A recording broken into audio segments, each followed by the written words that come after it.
Live from Washington, D.C., this is Balance of Power with Joe Mathieu. President Trump briefed on military options for Iran. Welcome to the Thursday edition as the White House looks for ways to break the standoff in the Strait of Hormuz. We're going to talk about that and the president's brand new pick for Surgeon General. With Bloomberg's Tyler Kendall, who's live at the White House. We'll have insights coming up straight ahead live from Capitol Hill when we talk to Republican Senator Steve Daines of Montana. Further insights on Iran from Natasha Hall at Chatham House. Mike McGlone joins from Bloomberg Intelligence as we look at triple-digit oil again today and gas prices aiming for $4.50 here in the United States. It's all after a look at Wall Street. Amy Morris has the latest on the markets for us from here in Washington. Amy, what do you have? We've got a lot of green on the screen, Joe. The S&P 500 up 0.4%. NASDAQ little changed on the upside. The Dow up 1.3%. The 10-year Treasury yield at 4.39% and the 2-year yield at 3.88%. You mentioned oil. WTI around $105 a barrel. Not quite there yet. Brent crude now just topping $114 a barrel. Still, that is paring back some of the gains from earlier today when Brent crude was $126 a barrel, hitting a 4-year high. A key inflation measure also jumped in March. Gas prices soaring. That pushed those costs up. It's the latest sign that the Iran war is pushing up the cost of living and delaying any interest rate cuts by the Fed. PCE rose 0.7% in March from February, up slightly from the month before. Compared with a year ago, prices rose 3.5%. The biggest increase in almost 3 years. Applications for unemployment benefits plunged to its lowest level since 1969.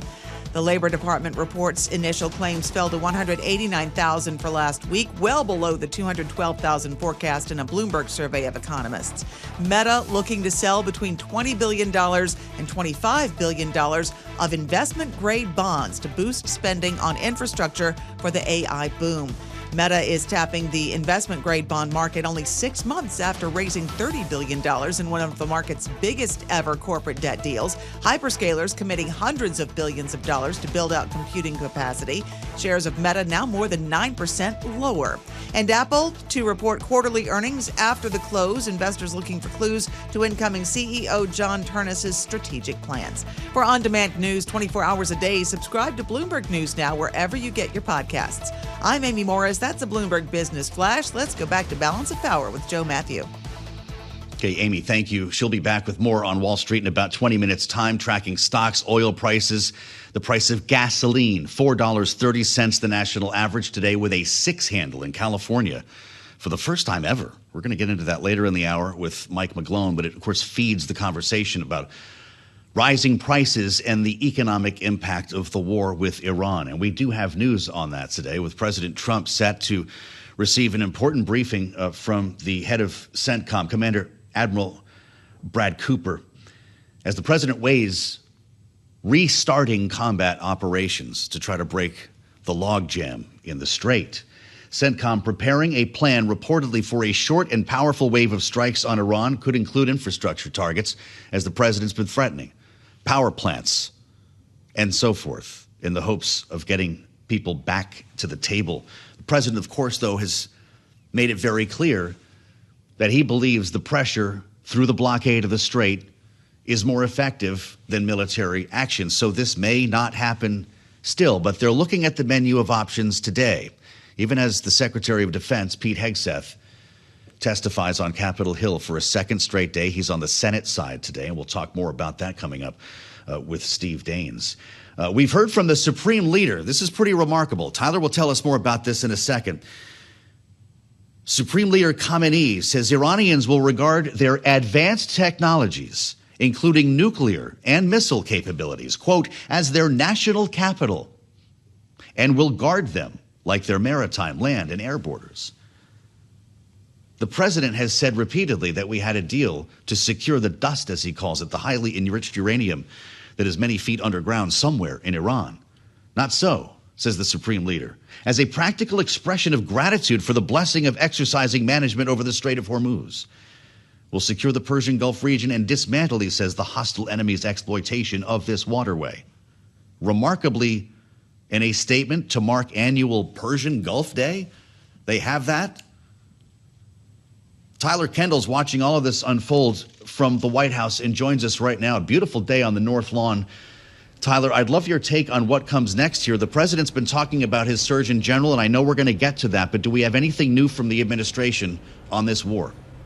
Well, Joe, at this point, it appears that the standoff between the U.S. and Iran is really only worsening. And as you're outlining, we're getting some signals that there could be potential escalation on the table. You highlighted and mentioned this very rare written statement that we got from Iran's supreme leader, where he vowed that the country isn't going to give up its nuclear or ballistic missile capabilities, which is center to this White House's demands for the future of any potential deal. And I'll add one more line that the supreme leader had said in this, that Iran is prepared to, quote, secure the strait to dismantle the hostile enemy's exploitation of the waterway, because we know that Iran has maintained that it doesn't want to come back to the negotiating table until the U.S. lifts its naval blockade. Thing is, this White House is saying that that's not going to happen. In fact, there is reporting from Bloomberg News overnight that the U.S. is seeking the forfeiture of 2 Iranian-linked tankers that it had seized amid this blockade. So really only a ramp up in the U.S. enforcing its efforts when it comes to the waterway. Now, it is our understanding that President Trump is looking at potential options on what's going to happen here next,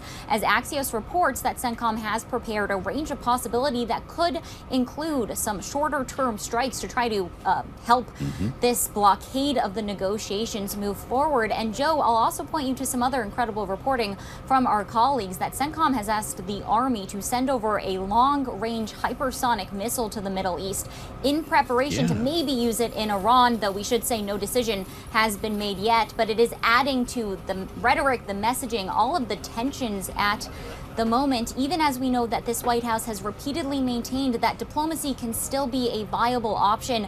But they say they are waiting for Iran to come to the table with something more palatable to the U.S., including that there needs to be curbs when it comes to the country's nuclear capabilities. It's really interesting, Tyler. That talk yesterday, I was really stopped down by that headline on a hypersonic missile, because I didn't even realize we were at the point of being able to deploy one, which is pretty fascinating. Look, I keep watching Truth Social for an update or a response to the Ayatollah's remarks, the supreme leader with some pretty harsh remarks about the standoff here. And I don't see anything yet, Tyler. What I do see is an announcement from the president on a new Surgeon General following his decision to pull the nomination of Casey Means, which didn't come as a surprise to anyone. What is news here is a new name. The president says, I'm pleased to announce I'm nominating Dr. Nicole Saphier to be the next Surgeon General of the United States. He calls her a star physician, Tyler. Is this going to be an easier pick for confirmation?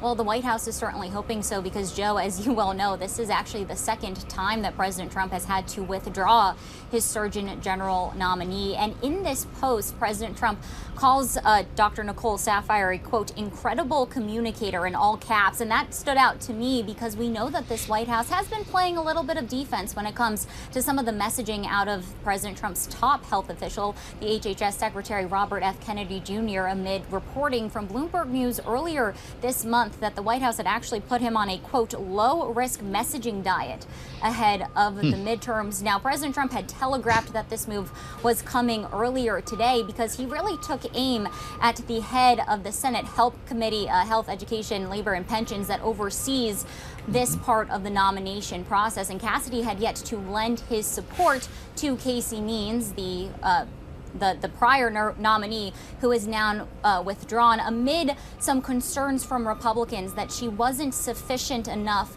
when it came to her future plans on how the U.S. will put out its vaccine schedule. We know that this is also something that the HHS secretary has gotten some pushback on. But, Joe, we should say it hasn't just been Cassidy that was raising these concerns. Senator Tom Tillis, Senator Lisa Murkowski, these really critical Republicans that sit on that Senate Health Committee, had also yet to weigh in on whether or not they were going to move forward with her nomination after what was considered to be a very contentious confirmation hearing back in February. Just saw the headline cross the terminal here, Tyler. The House passing a bill to fund most of DHS, the measure heading to President Trump now. We've got a redhead to show for it. This is what he was asking for. He wants reconciliation on his desk, he said, by the 1st of June, right? Can they make it? No, Joe, I mean, that is a question to pose to lawmakers at this point, because this, of course, has been a very politically fraught issue, not just between Republicans and Democrats. If they pursue this reconciliation process, they're not going to need Democrats to get on board. But we know, of course, that Republicans want to see some other measures tacked on, and that could really complicate this process. But the fact that this is moving along is going to be welcome news after what has been the longest partial government shutdown in U.S. history. Mm-hmm. All right, Tyler, thank you. It's great to have you back with the breaking news. Tyler Kendall, live from the White House on a gorgeous day, the 30th of April. Can you believe tomorrow is May Day? I just happened to notice that. I'm not keeping track with the season here. The senator's good to go? Excellent, because we've got breaking news for him as well. I was delighted to hear that Senator Steve Daines would be joining us today. The Republican from Montana is live on Capitol Hill, and we welcome you back, sir, to Bloomberg TV and radio. The longest partial shutdown in United States history appears to be nearing an end. This is fascinating. The House actually passed funding for most of Homeland Security with just days to go before missed paychecks once again. Are we finally putting this behind us? Well, we must put this behind us. It's frankly ridiculous. We have civil servants trying to do their job and thinking they can't get a paycheck. But it was good news coming out of the House last night. They got that important step moving forward and getting it passed. So there's still a bit more work to do, but that was an important step forward. And I'll tell you, kudos to Speaker Johnson of pulling that off. He's got the toughest job in America. Thankfully, they got the right vote last night. The matter of a central bank digital currency ban has held this up between the two chambers, Senator. Is that water under the bridge now, or is that something that needs to be dealt with? Well, it's not going to pass the Senate if something like that is attached to a bill. And so that needs to be separated. I think we're going to make progress there on the FISA reauthorization. I'm hearing just latest, literally reading text message before I came on the air, that we're going to get consent most likely for a 45-day extension, which will give time for Mark Warner to continue to work with the Republicans. Remember, Mark Warner tragically lost his daughter as a father, 2 daughters. I can't imagine the pain. We need to give him some time, and I'm thankful the Senate will come together and looks like give a 45-day extension temporarily on FISA. We get the real work done after the next couple of weeks. I want to get a little bit deeper into FISA, but before we move there, is a central bank digital currency ban a poison pill in the Senate? It would be. We didn't have the votes to pass it here in the Senate, and that's why, though the House kind of moved forward there, that there's a reason that the founders called the hot swirling tea, and then it spills over on the cooling of the saucer in the Senate. We're going to cool things off on that one. I got you. Interesting. So a 45-day punt on FISA. This is what the House likes to call the Senate jamming the House on this matter. Do you suspect that before we get that far, you'll have buy-in from all 100 senators to make this work? I don't think we can get anything with 100 senators on it in today's world, but I think we'll get enough to get it passed. I think we'll get the temporary 45-day, which we have to. It's got to be done through unanimous consent. So in that case, it would be 100 senators. But that's just a clean extension for 45 days. You think about, we're under one of the greatest threats with the Iran war at the moment. This is not the time to be monkeying around with causing FISA to go dark. What would happen if it expired tonight? People don't talk about that. What would actually change? Yeah, well, we would lose the capabilities, which are very important to ensure we keep an eye on the bad guys who are using cell phone type transmissions to organize perhaps attacks on American soil. So this is a fundamental part of keeping our nation safe. There are many examples of where this has been used in the past to preempt and stop an attack on American soil. I want to talk to you about what's happening in Iran here as your colleagues today grill Secretary Pete Hegseth about the way this war is being conducted, namely your Democratic colleagues. The president today said to be looking at new war plans, being briefed by the CENTCOM commander. And the supreme leader in Iran says they're going to be protecting their war industries, nuclear material and missiles, the same way they do their borders. Senator, are we going back to war? Well, I know this. The Iranians respond to one thing, and that's a maximum pressure campaign. They respect and respond to force. And President Trump is using a maximum pressure campaign, keeping all options on the table. whether it's military force, of course, economic sanctions, the stranglehold right now in the Strait of Hormuz that is going to, of course, devastate the Iranian economy. But the president needs to finish the job. I'm confident he'll do the right thing. This is ending a 47-year war that Iran really has cast upon not only allies in the Middle East, but also the United States of America in terms of the leading sponsor of terror in the world. This is something that the President Trump is not afraid to address, and something that our children, our grandchildren will be thankful for, this Winston Churchill kind of moment that President Trump is taking here to keep America and the rest of the world safe. Well, with that said here, we know that it could be some time longer. It could be weeks and maybe months before the strait is reopened and this conflict comes to an end. God forbid there's an actual peace deal at some point, Senator. I've been hearing from more Republicans off the record about an AUMF, that once we get to the 90-day mark, assuming the president fulfills that 30-day extension, I don't know if you're expecting a request on that Congress will have to have a say when it comes to how much we're spending, what the goals are, and so forth. Would you support at the 90-day mark an authorization for the use of military force? Well, we'll cross that bridge when we come to it. I mean, at this point, we want to make sure President Trump has all the options that he needs as the commander-in-chief. The most important responsibility of the commander-in-chief is to keep the nation safe and secure. Iran was very close to having nuclear capabilities, and we saw with that missile that was launched and that splashed near Diego Garcia, it shows it had a 2,500-mile capability with the medium-range ballistic missile. That puts most of Europe, most of the European capitals in range of a possible nuclear ballistic missile from Iran. So thank God President Trump took the initiative before Iran took the first shot. And it's not only the intercontinental ballistic missile threat with nuclear warheads, but also the ballistic missiles that they were continuing to build that would have overwhelmed the defenses, certainly of Israel and many of our allies. And so President Trump preempted that.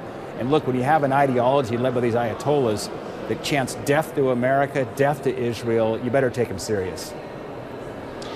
Looking at the price of gas today, Senator, I'm guessing you're checking from time to time as well. We're at $4.30 nationally. And as I look around the map here, Montana's actually got a four handle. You're about $4.10 for the average statewide.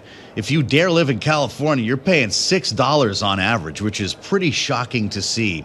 With crude oil in the triple digits here, gas prices like this, how long can our economy, how long can your constituents in Montana put up with this before we start talking about an economic downturn? Well, there's a reason why I got a lot of Californians moving to Montana. There's one of them right there. But, okay. But I got a lot of other reasons as well. But, you know, it's not lost on all of us, including myself. Filling up my Ford pickup there back home last weekend where gas prices are at in Montana. It's a problem, certainly for the consumers, it's a problem for our farmers and our ranchers who depend on lower cost inputs, and not just on gasoline and diesel, but also on fertilizer. I know this is front and center in the president's mind as well. We're going through some short-term pain at the moment with some increases in gas prices. But you go back to what happened in the Ukraine crisis when Putin launched the war there. We saw gas prices double. We saw them come down dramatically over a relatively short period of time as well. So it's a very elastic market. The pricing's elastic, and I'm confident we're going to see the prices come back down as President Trump finalizes this conflict. Well, he has said it will plummet as soon as this war is over, and that remains the question, how long that might be, Senator. Stay in touch with us. We'd like to continue this conversation on Bloomberg. That's Steve Daines, the Republican from Montana, with us on Balance of Power. We'll assemble our political panel next to talk about foreign policy and the grilling of Pete Hegseth on day 2. This is Bloomberg. The war in Iran, of course, driving a lot of the headlines, and that's why it's kind of remarkable to see crude oil turn lower today. We had higher prices this morning on this news that the president was considering new military options, the supreme leader throwing back to say they would protect their nuclear program to the same extent as their borders. Yet we find WTI down $2.50, still in triple digits, though, $104 a barrel. Brent is at $113. A gallon of gas will cost you $4.30. Big news coming out of Capitol Hill with the House voting to end the Department of Homeland Security shutdown. And we think we might be on the verge of DHS being reopened. This will send things back to the president here. The House passing funding for most of Homeland Security remembering that it funds all of DHS except Immigration and Customs Enforcement and Border Patrol.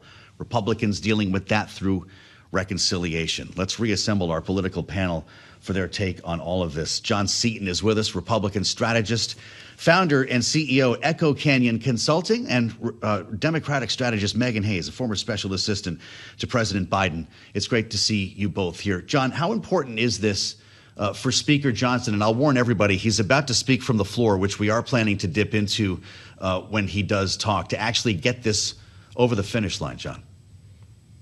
Yeah, I think that Speaker Johnson has been consistently underestimated. He is very good at wrangling votes, at getting one more yes vote than no vote. It used to be 218, but however many you need. He's done a very, very good job of that. He's obviously very good at relating to members, telling them what they need to hear, hearing their concerns, but ultimately delivering wins for the president and the administration.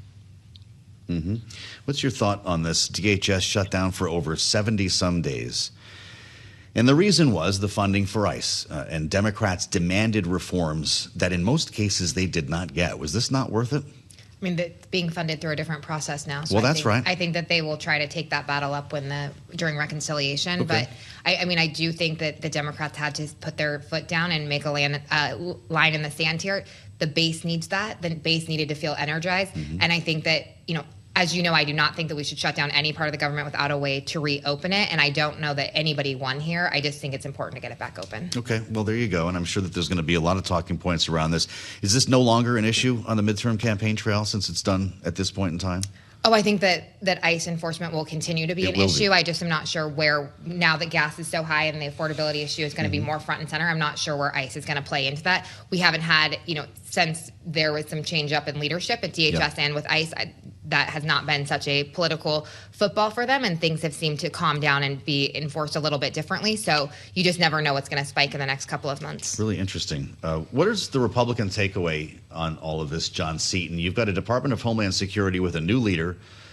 You've seen some changes in terms of body cameras. The demasking was not achieved that Democrats wanted. Warrants, I don't believe judicial warrants were never addressed. Do Republicans feel like they have this in a good place to try to get polling around border security and immigration back to where it was before Minneapolis? I think so. And I think that, look, Republicans have been consistent on calling for a secure border and immigration enforcement. And yes, there were some issues with ICE, to be sure, and the American people had some concerns. But where I think Republicans can kind of regain the upper hand here is that a lot of Democrats are really leaning into this defund ICE or abolish ICE messaging, which is just not popular. People are certainly concerned with, again, conduct of some individual ICE officers, but by and large, they would like to see the department funded, they want to see ICE funded, they want to see a secure border, and they want to see immigration laws enforced. So I think the defund or abolish ICE messaging is really, really dangerous for Democrats as they head into the fall. Well, I'm pretty sure Meghan Hayes agrees with that. Are there Democrats at this point saying, is the abolish ICE refrain out there outside of the fringes? The mainstream Democratic Party learned a lot of lessons with defund the police. Yeah, absolutely. I do think it's on the fringes of the party, which is normal. Mm-hmm. Both sides have this on their borders or their outliers, and it's not popular, and it's not popular with the American people, and it's not popular within the party, and so I don't think it's a winning message leading into the midterms. But I do think we're going to be focused on the economy, and people can't afford gas, they can't afford groceries, they can't afford childcare. It's back to it's the economy's stupid, and it always will be. And so I think that the fact that the president got the border under control is a bonus for Republicans, but all of these other things did not need to happen, and I think the American people realize that. Well, the administration today is trying to make the case, and not just today, it's been all week with cabinet officials. This is budget season, trying to make the case for the president's budget requests.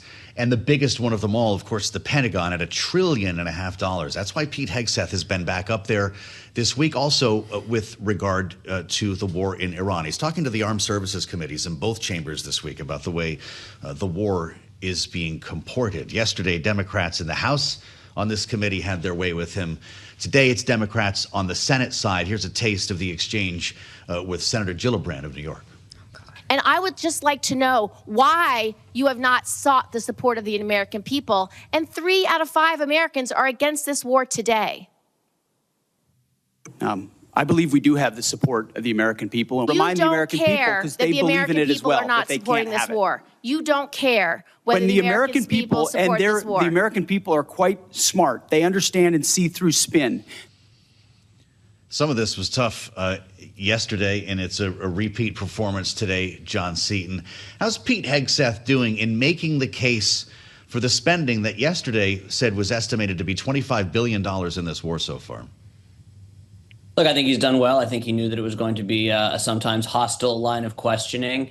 He's also someone who spent years of his life mixing it up on cable TV news, so he certainly is no stranger to that kind of back and forth. Look, I think he's making the case. I think he's sticking to his message. I don't think, while Democrats are certainly have the opportunity on the committee to make their point, ask their questions, I do think that he's held his own just fine, and I think that's kind of what we knew what we were getting when the president nominated him. This is a very feisty guy. He's very, very smart, and he's certainly no stranger to television cameras, so I think he's held up just fine. Well, this is all, good fodder for campaign videos for Democrats. But the fact is, we keep hearing that Pete Hegseth's status as Secretary of Defense may be severely challenged, that he, in fact, might be the next cabinet official to be dismissed by the president. When we're in the throes of a war like this, he's making an argument like this on Capitol Hill. Do you believe those reports? Yeah, I do, because he's incompetent, and I think that the military leadership is saying that behind the scenes. There's been tons of reporting on that. Also, he went up to Congress yesterday and said that Democratic congressional members and some Republicans were the biggest threat to America and to this war over China or Iran that we're actually in a war with. So I don't think that sort of statement lands well with the American people, and it doesn't land well with Republicans, whether or not they're saying it out loud or not. I guarantee you a lot of members are really not happy with the way he's behaving on the Hill. Meghan Hayes and John Seaton, thank you. We're just now seeing the Speaker of the House step up to the microphone, talking to reporters live on the Hill after the House passed funding for all of Homeland, as we were just discussing, without Border Patrol and ICE. This is live. Listen to the Speaker on Bloomberg. Here in the chamber. And most importantly of all the things we got done this week, we got the budget resolution passed. And this is very, very important, because that will ensure that border security and immigration enforcement will continue today and well into the future, despite Democrat attempts to reopen our borders and protect criminal illegal aliens from removal. The net result of passing our reconciliation bill is that ICE and CBP are funded for 3 years, and Democrats got absolutely nothing for their political charade and shenanigans out of that.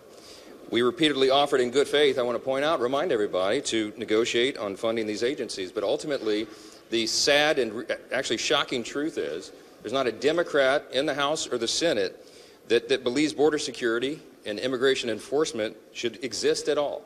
By word and deed, Democrats have made clear their desire to defund both of those critical functions of our government. We also passed the FISA reauthorization to ensure that the administration is armed with the best possible intelligence to continue eliminating terrorists and defending our homeland. We pray that the Senate can now pass our FISA bill as quickly as possible, and they're deliberating over that right now.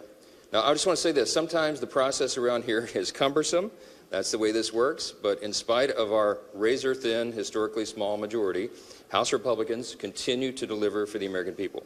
We will continue to do that for the remainder of the year, and that is a large reason why we are going to win the midterms so that the grown-ups can stay in charge here. I'll take a few questions. Mr. Speaker, isn't this a solution on DHS that could have been passed days or weeks ago? Why did it take this long? It couldn't, and here's why. You heard me trash the bill when it came over the first time, because it literally was drafted in the middle of the night. It was about 2 o'clock in the morning when they came up with the final language, and it was haphazardly drafted.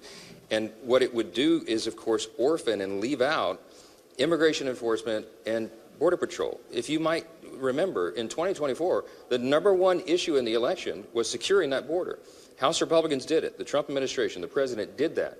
And Democrats are upset about it. So they wanted to leave that out. They wanted to orphan these two critical agencies that are under the umbrella of Homeland Security. I remind everybody on the Hill all the time, the Department of Homeland Security is the 3rd largest department of the federal government. It has critical responsibilities. FEMA and the Secret Service and TSA and all these other agencies. But the Democrats said, we'll do some of that, but we're not going to fund border security and we're not going to fund immigration enforcement. That's absurd, and we threw a fit, and we had to.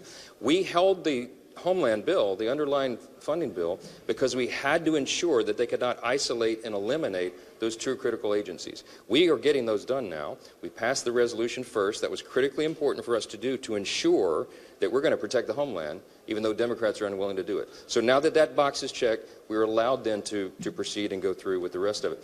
This will relieve pressure from the Department of Homeland Security. Secretary Mullen, who I've spoken to in the last couple of hours, will be greatly relieved. The President will, the administration will.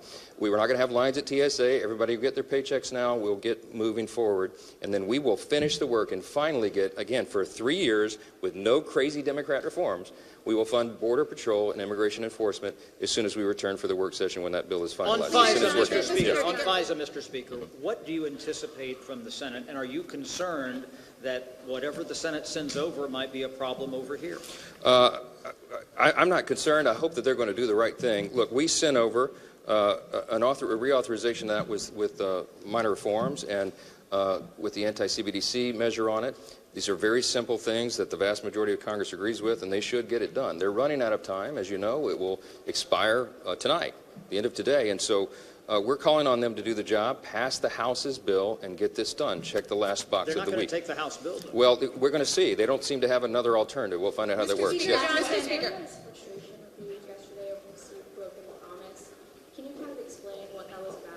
I don't know who you're quoting. Okay, so look, they often analogize legislating to making sausage. You don't want to see it made, and sometimes it's an ugly process. Sometimes it's a long process. I've never broken my word to a single person in this building. Nobody can tell you they can. There was a lot of emotion and frustration yesterday because sometimes when you have a small margin, as we do, we're currently working on a one-vote razor-thin margin because of absences and the rest, and people have different ideas, different priorities about very contentious pieces of legislation. The equations that we solved on legislation this week were virtually impossible. Many of you said it couldn't be done. But we got it done because ultimately we just used patience and, frankly, prayer. And we get a lot of people together and we listen to their concerns and we try to get the disparate priorities handled. I've never asked a colleague in the Republican Party ever to violate a core principle. But sometimes we have to give up on our preferences because we are in a large body. On some of these bills, some of the ones that I just named for you, they're so complicated and so complex that you literally had irreconcilable demands on either side of the House Republican Conference. And so it takes a long time to work through that and get people to consensus. But we do that patiently. We do as we must, and we ultimately deliver. Don't doubt the House Republican majority. We always deliver for the American people. We did it again in spite of the challenges, and we'll continue to do that. Thank you so much. This is the third shutdown in 6 months. What will you do to prevent this from happening again, sir? All right, there you have it from Speaker Mike Johnson walking away from reporters on Capitol Hill. We brought you right into the corridor there for the gaggle with reporters as the longest partial shutdown in U.S. history indeed appears to be nearing an end. As this now heads to the president now, the House passing funding for all of Homeland Security. We've been through this a few times with the exception of ICE and Border Patrol, which Republicans plan to handle through reconciliation. Remembering, the Senate unanimously passed this funding package weeks ago. White House has said President Trump will sign it. So are we done? Meghan Scully runs our Capitol Influence team here in Washington and joins us right now in the heat of the moment. It's great to see you. Does this shutdown now basically come to an end? It does, but the fight over DHS spending, in particular immigration spending, is not yet over. This bill does not include funding for ICE and CBP. Democrats have said that they would not vote for that unless, of course, they got their policy demands on regarding masks on federal agents and whatnot in response to Trump's immigration crackdown. So there will be a separate bill for that. Of course, ICE and CBP are already funded through Trump's tax bill. Now there will be another attempt to add even more money on top of that, about $70 billion. Wow. So what say would Democrats have in the process from here if reconciliation is a Republican-only exercise? Really none, but it gives them the opportunity to make floor speeches, to force difficult votes on amendments right ahead of the midterm elections. So it provides a platform, certainly, for them. Of course, Republicans don't need their votes to get it through using this budget trick, which can be passed along party lines and isn't subject to a filibuster. Interesting. Well, let's bring John Seaton back into this conversation as Meghan Scully spends some time with us here on Balance of Power. He's the founder, CEO, Echo Canyon Consulting, a Republican strategist who was talking with us a bit earlier. And John, I'm glad that you stayed on the line for an important moment here for Speaker Johnson. This is done now. So we move to reconciliation. Will this be the skinny reconciliation bill that we expected, or will Republicans try to pile on to fund more than DHS or more than ICE and CBP in this case? Yeah, I think there may be an effort to do that. I do think that the appetite right now is for a skinny reconciliation package that just focuses on ICE and border security. Could certainly be wrong there, but I think that that's really where the appetite is. I think that's where Republicans are on the strongest footing politically, and that's where I expect this to go once they get back.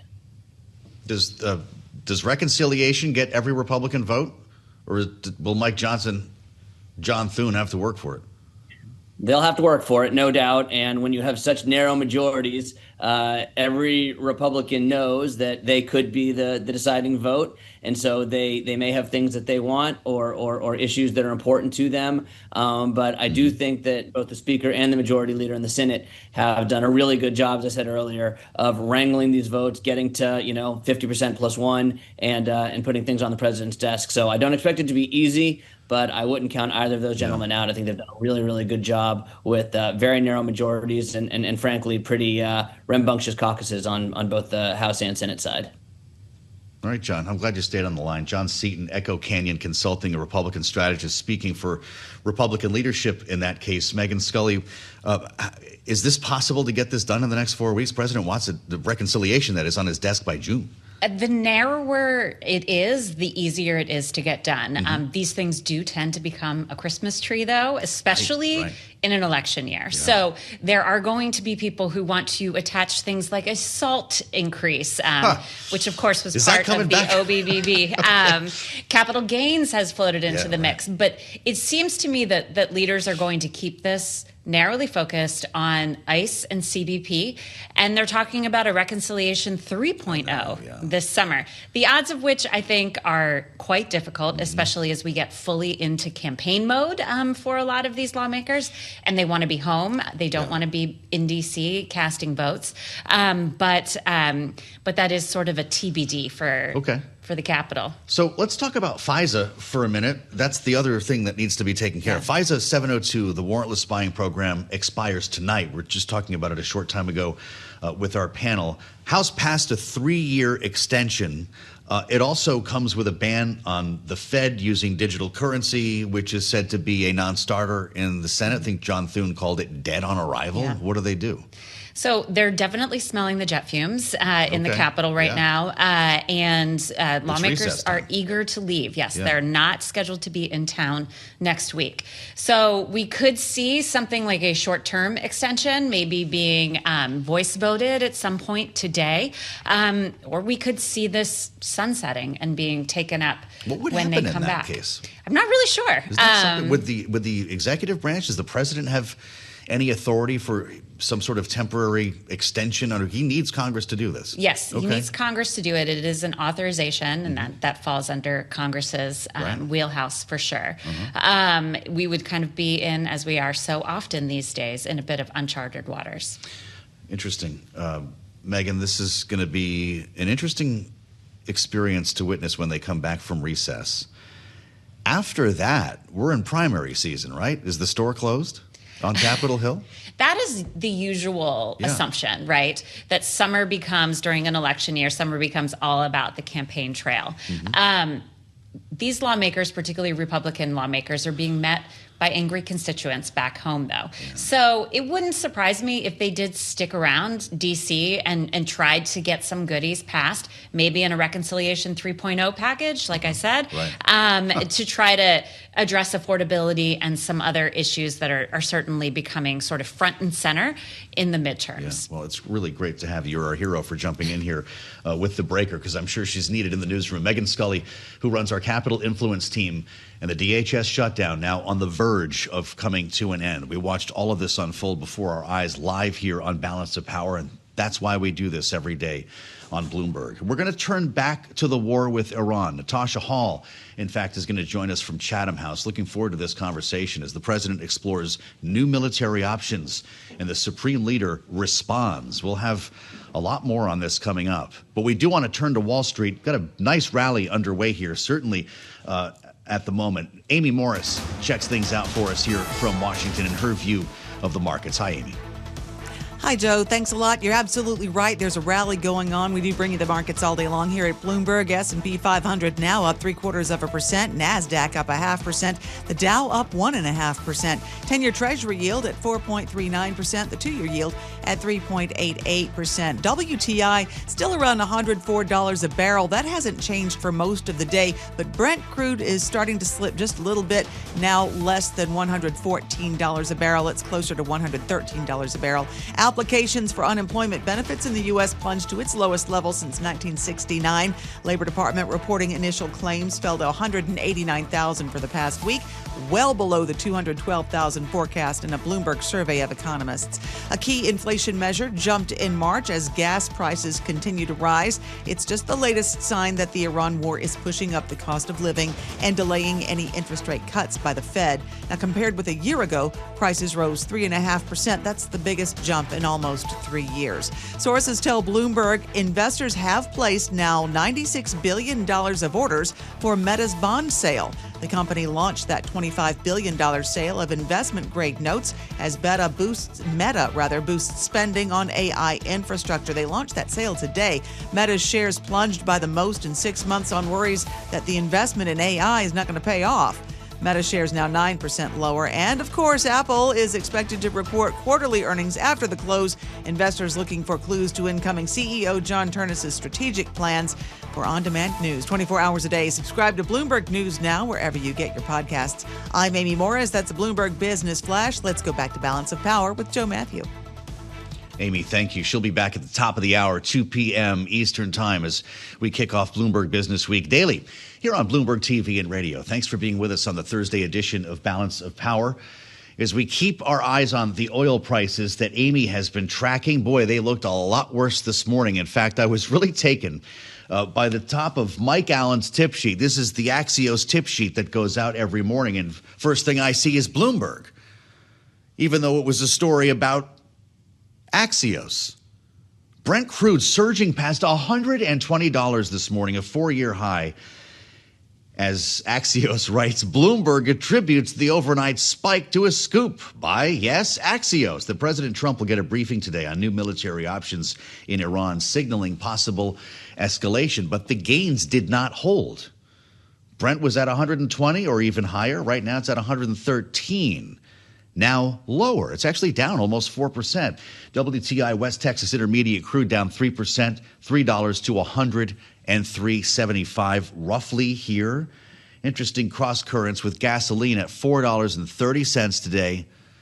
Gas Buddies predicting $4.50 right around the corner. We wanted to just spend a minute with Mike McGlone to get his sense of this whole situation, our senior commodity strategist at Bloomberg Intelligence. To what do we attribute the downturn, Mike, if not just bumping our heads into the ceiling? Well, let's focus, you mentioned, on Brent, that June contract. Today's the last trading day for June, and I think we're seeing a little bit of profit taking. It looks like it's run up all contracts and futures, run up against a wall resistance around $120 a barrel. And you pointed out the gasoline prices. We're getting to the point where crude oil rallying like this is breaking things. And one good example is what it's doing. The inflation is creating is trickling down to other markets, most notably food. So I'm speaking to you from the MIAX exchange in Miami, and they trade a winter wheat contract It's actually hard spring red wheat that used to be on the Minneapolis exchange, and it bumped up to a 2-year high recently. Part of that is on the back of crude oil, but also the risks of a drought. But that's the key thing, is crude oil's lifting everything, and that's the key thing. It's just a question of how high it goes, and that's the lesson of crude oil. Typically, the higher it goes, the harder it falls. Yep. Is there a chance, Mike, that we see new highs for crude, either Brent or in New York?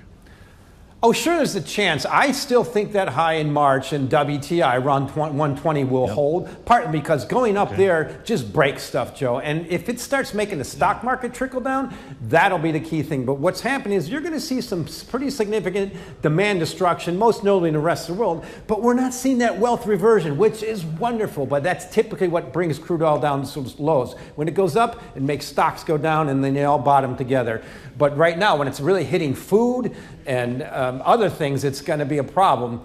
But I still think it's a pretty good high, and I'll stick with that December contract. It's trading around 80 today. 80 is pretty strong. And remember, December is going to be the one that matters by midterms. I still think it's going to be closer to 50. I'm just kind of curious how Mr. Trump's going to figure this one out.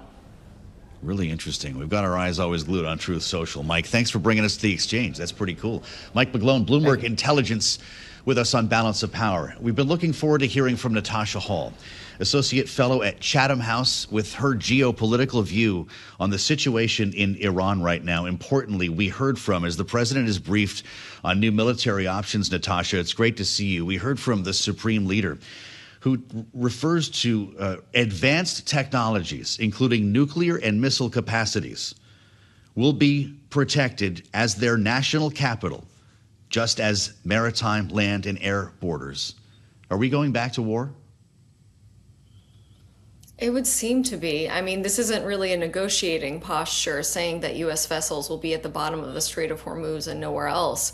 I think that Iran can endure a lot more pain at this point than the American people, who, have a president that essentially chose this war, whereas the Iranian regime are just trying to survive. So, I really do think that this is a standoff. It doesn't seem like Donald Trump is in a negotiating position, hearing from CENTCOM about particular military operations at play. But it doesn't seem like the Iranians are either. And as your previous speaker mentioned, this is just going to be devastating for the global economy. The statement, by the way, we did not see the Supreme Leader on camera, as we know that he's been severely injured. The statement went on to say a new chapter for the Persian Gulf and the Strait of Hormuz is being written, will usher in comfort and progress for the benefit of all the region's nations. Natasha, does Iran believe that it wins this standoff in the Strait and will end up having some sort of tolling system in place when it's done? I think that's the direction it wants to go in. I think it hasn't realized this leverage that it has until this war just 2 months ago. But I do think that the UAE, Israel, and the United States will do everything that it possibly can to ensure that that does not happen. There's others that are more in a negotiating stance, like Oman in the Gulf, but we are seeing a major divergence in interests there. That said, it would be hard for me to believe that the United States could allow that to go on. But I also think that we just need to get back to the negotiating table. If there could be some kind of way that the U.S. stops its blockade, Iran agrees to send ships through the Strait of Hormuz just to get to a ceasefire, we could get to negotiations. I really don't see any other off-ramp for this situation at the moment. But it's going to be really difficult for Iran to let go of this leverage in lieu of any kind of major new initiative, either on the diplomatic or the military front. Well, so is it wise to think that a short and powerful wave of strikes, as it's being termed in reports here, would in fact impact the psychology in Iran to the point where we did draw them back to the negotiating table? It's hard for me to assess what those targets are. We've already seen a lot of, steel, aluminum factories, bridges bombed out. It could just rise and, escalate the situation as well, because we've seen these kinds of attacks before, and it's just made Iran even more enraged and emboldened, at least the regime. So it's hard for me to believe that this could be a way of de-escalating the situation. or gaining some kind of trust, confidence building measures, leading up to some kind of negotiation. Because the reality is it's not just the negotiations in the next few days. It's going to be what Iran plans for its nuclear program for the next few years as well. And so if we get there through bombing of critical civilian infrastructure, I just don't see how we get to that more peaceful future. One of the options being discussed, according to Axios, Natasha, would be the United States using the military and likely ground forces to open a portion of the strait, to occupy a portion of the strait and reopen it to commercial shipping. Would that work? I mean, I guess the U.S. military is putting it on the table as one that could work. I mean, the other option was to secure somehow through a military operation, secure enriched uranium, which also sounds extremely risky. These are options out on the table. We do have the most, the United States has the most powerful military in the world, asking a lot of it these days. But I still think that there's a lot of mines within the Strait of Hormuz. This would be pretty costly as well. I mean, in terms of perhaps U.S. lives, but also in general. And I think for commercial, shipping companies, also this has to be factored into insurance and the rest of it. So it's probably possible for certain countries within that area, but I think it's also quite a risky maneuver for the long term. Yeah. You mentioned this risky mission to potentially go in and unearth this highly enriched uranium, which would take some time and a lot of effort and quite a lot of force protection. The president had posted not that long ago, just a week ago or something, that there was a deal, in fact, that the United States would take possession of what he calls the nuclear dust. Do you suspect that someone told him that, or is he projecting? Well, I mean, we've heard two plans. We've heard the plan where, special forces go in and essentially take it. Yeah. And then we've also heard using bunker buster bombs and essentially entombing the enriched uranium. Sure, yeah. I mean, both of But you both think of Iran those ever plans, told us that they would give us the uranium, or are you skeptical of that? I'm extremely skeptical of that, especially just, if we're listening to Iranian regime statements lately, it does not even appear that they want to let go of even their program at this point, right. Let alone just to hand over enriched uranium. So it's going to be interesting to see what happens in the next few days, but I don't think it's a good sign for gasoline prices, I'll say that. $4.30, the national average today. It's really good to see you, Natasha. Thank you, as always, for bringing your experience to us. Natasha Hall at Chatham House. I'll meet you on the late edition of Balance of Power, 5 p.m. Eastern, here on Bloomberg TV and Radio.